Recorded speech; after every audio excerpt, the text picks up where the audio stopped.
जब से माफिया अतीक के अवैध कब्जे का योगी सरकार हिसाब कर रहे हैं, तब से पीड़ितों को इंसाफ की आस जगी है। अब दोनों की मौत के बाद तमाम पीड़ित पुलिस से संपर्क साध रहे हैं। खबर है कि प्रदेश सरकार अतीक के कब्जे से लोगों की जमीन और मकान वापस दिलाने के लिए जल्द ही आयोग का गठन कर सकती है।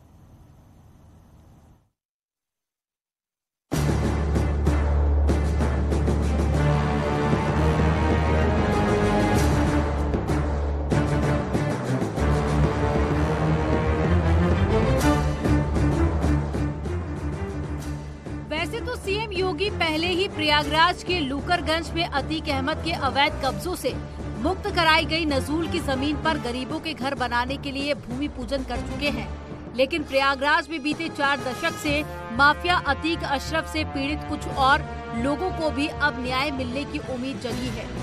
दोनों की मौत के बाद में तमाम पीड़ित पुलिस से संपर्क साध रहे हैं। सूत्रों की माने तो प्रदेश सरकार अतीक के कब्जे से लोगों की जमीन और मकान वापस दिलाने के लिए जल्द ही आयोग का गठन कर सकती है। दरअसल सरकार ने अतीक की कब्जाई प्रॉपर्टी पर फैसला, पीड़ितों को योगी सरकार वापस दिलाएगी प्रॉपर्टी, आयोग के गठन पर योगी सरकार का विचार। उत्तर प्रदेश में योगी सरकार एक और माफियाओं के खिलाफ ताबड़तोड़ कार्रवाई कर अपराध के जरिए कमाई गई उनकी संपत्ति पर बुलडोजर चला रही है, तो वहीं दूसरी ओर अब अतीक और अशरफ द्वारा जिन आम लोगों के मकान और जमीन पर कब्जा किया गया है उसे भी वापस करने के लिए एक आयोग के गठन की तैयारी कर रही है। माफिया ब्रदर्स के आतंक से वैसे भी हर कोई परिचित है। दोनों ने प्रयागराज में बड़ी संख्या में लोगों की जमीनें कब्जा कर ली या फिर मामूली रकम देकर उन्हें अपने नाम करा लिया। अब दोनों की मौत के बाद ऐसे तमाम लोग पुलिस के चक्कर काट रहे हैं। इस संबंध में शासन स्तर पर हुई बैठक में अधिकारी रूपरेखा तैयार कर रहे हैं। सरकार की भी मंशा है कि माफियाओं के कब्जे वाली जमीनों को उनके असली हकदारों को मिले। इसी कड़ी में अब पीड़ितों को कानूनी तरीके से उनकी संपत्तियों को वापस कराया जा सकता है। योगी सरकार द्वारा गठित किया जाने वाला ये आयोग जल्द ही इस मामले की जांच करेगा कि अतीक और अशरफ द्वारा किन किन लोगों की जमीन और मकान पर कब्जा किया गया था और फिर उसे कानूनी तौर पर उन्हें वापस किए जाने का प्रयास किया जाएगा। अतीक और अशरफ की हत्या के बाद कई ऐसे चौंकाने वाले खुलासे भी हो रहे हैं, जिसमें एक खुलासा ये भी हुआ था कि कैसे सियासी मकसद को पूरा करने के लिए अतीक डेमोग्राफी ही बदल रहा था, क्योंकि लगातार चुनाव में हार के बाद अतीक और अशरफ की प्रयागराज की सियासत में पकड़ कमजोर हो रही थी। अपना वोट बैंक बढ़ाने के लिए दोनों ने इलाकों के डेमोग्राफी बदलने की साजिश रची और तमाम जमीनों पर कब्जा करके या कम दामों पर खरीदकर उसे मुस्लिमों को बेचना शुरू कर दिया।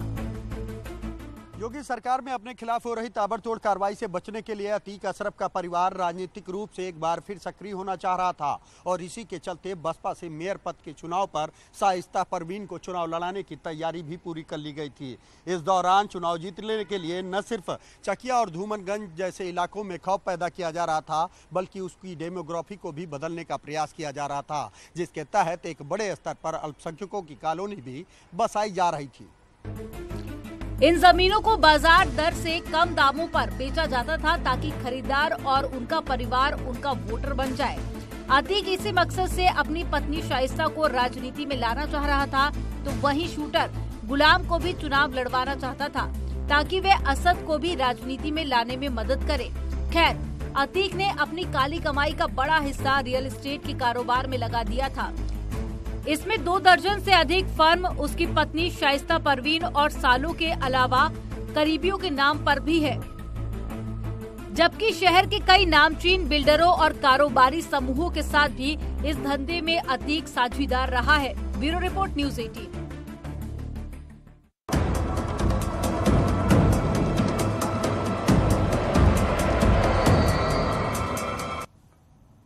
अब बात अतीक अशरफ हत्याकांड के 3 हमलावरों की, और आपको इनके थ्योरी समझाते हैं जिसमें तमाम झोल नजर आ रहे हैं। पुलिस सूत्रों के मुताबिक शूटरों को उमेशपाल हत्याकांड का वीडियो देखकर डॉन बनने का ख्याल आया, लेकिन पुलिस को शूटर्स की थ्योरी पर यकीन नहीं हो रहा है। कई ऐसे सवाल हैं जो शूटर्स की थ्योरी पर फिट नहीं बैठते। देखिए पूछताछ में क्या खुलासा हुआ।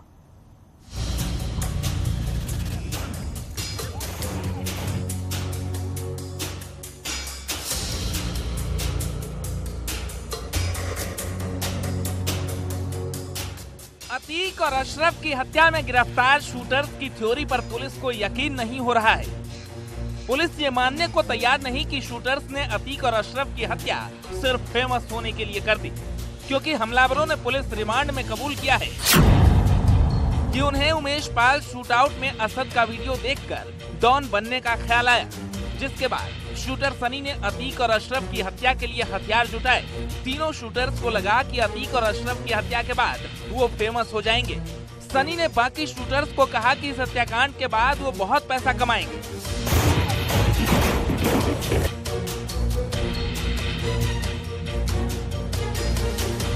उन्हें लगा कि अगर अतीक का बेटा असद गोली चलाकर डॉन की तरह दिख सकता है तो वो क्यों नहीं।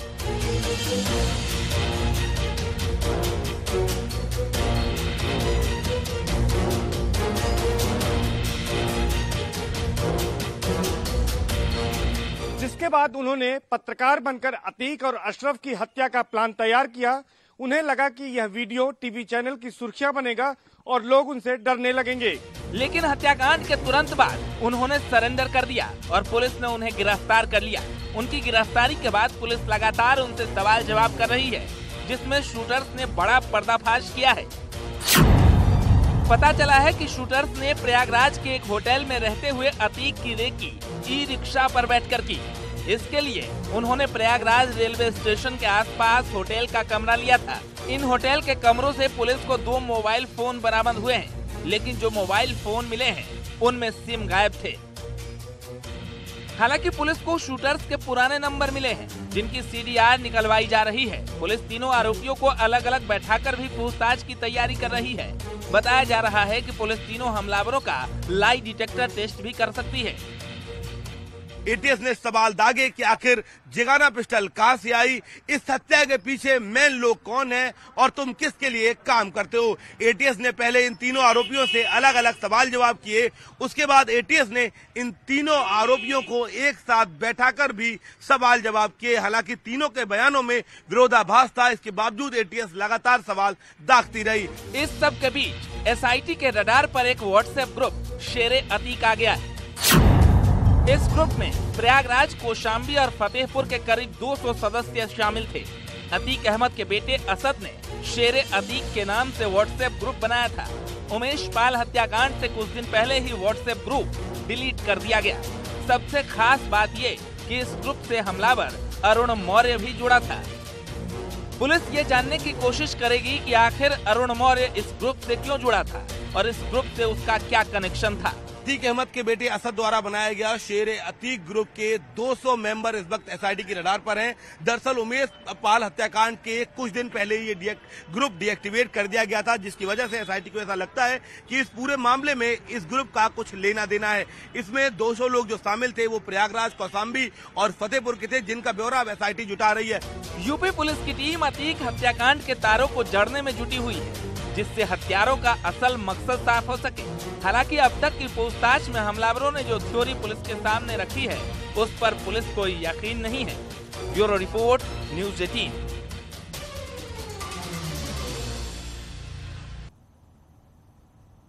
एक ब्रेक के लिए यहाँ पर रुकना होगा, बने रहिए हमारे साथ।